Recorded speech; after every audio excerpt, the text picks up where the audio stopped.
Thank you, Judy. You know a little bit about me. I'm very humbled by the Foundation for MetroWest for this honor today. And it's a true honor to stand before you and tell you my story, and maybe with the hope to inspire you all to get involved. So I want to start off taking a little dig at myself. Glossophobia, not claustrophobia, glossophobia, the fear of public speaking. My definition, the inability to sleep, eat, think for 2 weeks before a public speaking event, followed by 10 pounds of weight loss. All right, 8. Jenny Craig should make this her tagline and get rid of the milkshakes. First, I would like to say a big thank you to my family members that make this possible for me to be here today. Behind every good man is a better woman and a greater family. So to my wife Nancy and my sons Daniel and Nicholas, thank you for your help to create social change in our community. Without your love and support, none of this is possible. You are my first thought and last thought every day. And to my parents, Bob and Flo, for keeping me and my 3 brothers and sisters on a short leash. My mom was a full-time caregiver to her family, truly the world's hardest job. I know this now as a parent. My dad proudly served as a U.S. Marine and also a lieutenant in the Newton Fire Department. Running into a problem was what my dad did every time he put on his uniform and went to work to protect and serve those around him. These are the values we learn to work hard, take care of what's around you, and I am truly grateful for all your love and support through the years. And to everyone,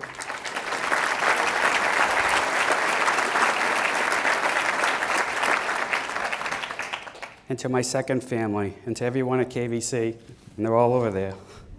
Our journey together, doing the right thing, has always been our best first step. And finally, a very, very big thank you to Karen, Corey, Sue, and Megan for all the years of hard work making me look good. You ladies are the best. So who am I? I guess the video pretty much sums me up. To the naked eye, I'm a successful businessman with a thriving company. Maybe so. But it hasn't always been that way. I've struggled with dyslexia my entire life. Was told by my guidance counselor I would be nothing more than a sanitational engineer. No college degree here. I was bullied as a kid. I learned the construction business through the School of Hard Knocks, and there were a lot of knocks.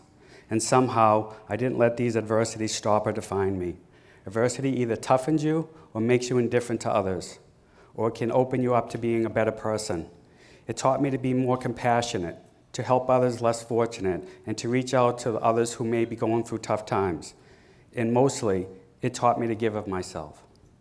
So today, after learning a different way to get through life with different lenses, when I see hurdles, I just see solutions. In turn, this makes me volunteer because I believe I can make a difference. And I find it pretty simple to do. Just try and do the right thing every day, day in and day out. It's just that simple. And I think that goes for everything in life. A quick story about what we face as a community. I went to my son's lunch recess duty at school a few years ago, and I was a little early. The lunchroom coordinator asked me if I would help bring in some boxes out of a car. So I brought in 20 or so big banana boxes like the kind you get at Costco, and I put them on the stage. Being a builder, I set them up and spelled out the school's name. She then asked me what I was doing, where were the rest of the boxes. I went back out to a bigger van and brought in 40 or so more boxes and stacked them 5 high across the entire stage, this time setting them up like Legos. I'm a builder. She came back in and said thank you, kind of rolled her eyes like boys will be boys when they must have their toys. So I asked, what game were they going to play? And she said, no game. These are the food pantry boxes that the kids will fill tomorrow. I asked, how often do they do this? And she said, every month, 10 times a year. At every elementary school I asked, she said yes. Where's it all go? She told me the Sudbury Food Pantry. She said that they don't usually have enough boxes to put it all in, and they get between 2,000 and 3,000 food items each time. So I stopped and did some quick math and realized somewhere around 100,000 items were given into Sudbury Food Pantry just from kids in a well-heeled community in MetroWest. My next thoughts were, what's it like in the towns around us that struggle? So how do we fix this? Well, Proverbs 27:17 says, as iron sharpens iron, so one man sharpens another. For the record, other than coaching, the majority of all volunteers are women. So what does that say about us men?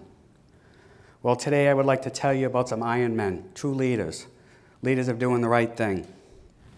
There's a table over here due to my right here, that has 5 of my true friends in philanthropy. Mike Collins, architect, friend, giving back to his community and beyond. Bacon Free Library, the Historical District Commission, TCAN, Room to Dream, Mission to Mississippi, and always there when I needed, always asking, how can I help?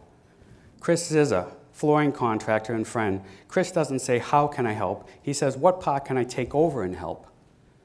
Chris works with the veterans. He's the 2013 recipient of the Ellis Island Medal of Honor Award given to a very elite American citizen exemplifying ethic values of the American way of life. Peter Bachman, builder, competitor, and titan of doing the right thing, and titan underlined. Peter went down to help rebuild after Katrina and I asked, what did one man plan to do? And he said, something, anything, they need our help. 14 months later, 465 men and women followed his lead and went down and built 8 complete houses in 14 weeks, 1,500 miles away, and put the lives of 8 families, 12 children back together. And I was one who followed you. Paul Macrina, electrical contractor, always the first person I call when I need help. His response is, what are we doing this time, Ken? PMC warrior on Team Making a Difference, extreme homemaker, went down a mission in Mississippi. And lastly, my brother Brian. My brother is my partner at work, his commitment to a love of a sport by teaching values to a generation of kids in a sport that is not just about winning, it's about having fun, being part of a team and instilling long-lasting values of being part of a community. So how do we put community value on all of this? Any one of these men could have been the recipient of this award today. So what's next? I think instead of waiting to inspire the next generation with our problems, how about we fix what this generation was handed? We can do this.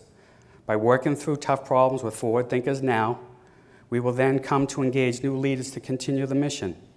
Nothing is impossible if we put our hearts and minds to it.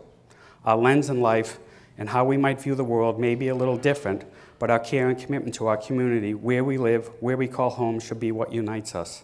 To ask, with all the problems that surround us today, and it's a bit overwhelming at times, doing nothing only makes the problem worse.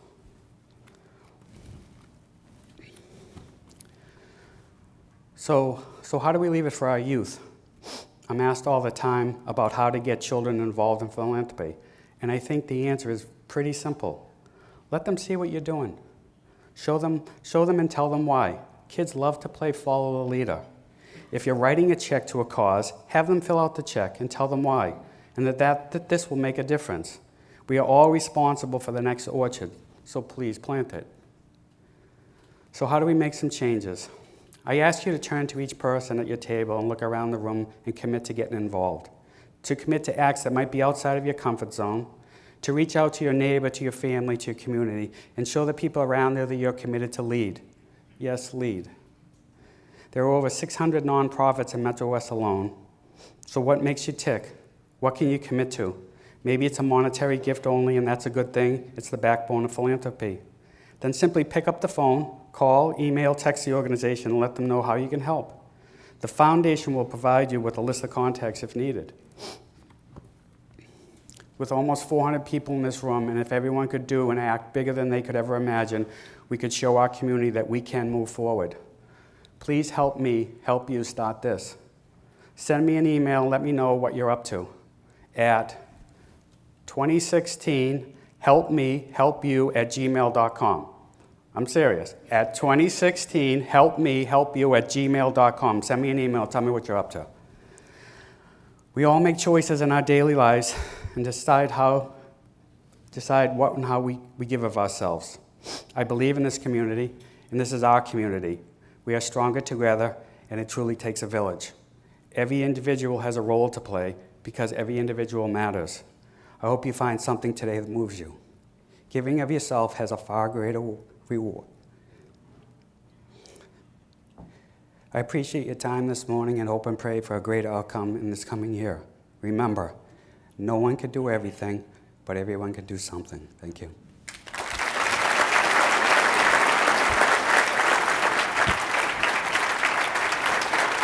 Thank you.